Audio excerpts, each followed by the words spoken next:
30 दिसंबर 1930 करारदाद लाहौर से कबल जुदागाना कौम का तसव्वुर शायर मशरिक अल्लामा इकबाल ने इलाहाबाद में मुनाकिदा जलसे में पेश किया। अप्रैल 1934 कायद आज़म की वतन वापसी के बाद मुसलमान लीडरों ने बाहमी इख्तलाफात ख़त्म करते हुए मुसलमानों के लिए एक खुद मुख्तार रियासत की तकमील का बेड़ा उठा लिया।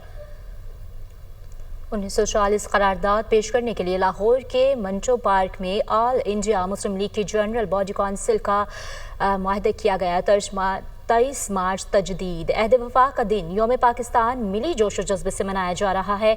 योम पाकिस्तान पर ऐवान सद्र में मुसल्लह अफवाज की परेड, तीनों मुसल्लह अफवाज के चौबंद दस्तों ने परेड में हिस्सा लिया। आर्मी, नेवी और फजाइया के दस्तों का मार्च पास्ट, कौमी परचम को सलामी, सदर मुमलिकत आसिफ अली जरदारी, वज़ीर आज़म शहबाज शरीफ की तकरीब में शिरकत।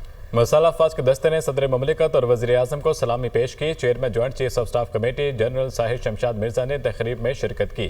Army chief general Asim Munir की आमद पर चाकू चबा दस्ते ने सलामी दी।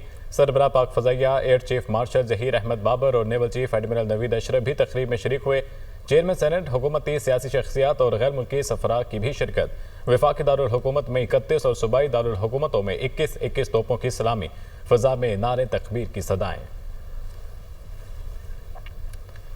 23 मार्च तजदीद अहद वफा का दिन योम पाकिस्तान मिली जोश जज्बे से मनाया जा रहा है। योम पाकिस्तान पर ऐवान सदर में मुसल्लह अफवाज की परेड, तीनों मुसल्लह अफवाज के चाको चुबंद दस्तों ने परेड में हिस्सा लिया।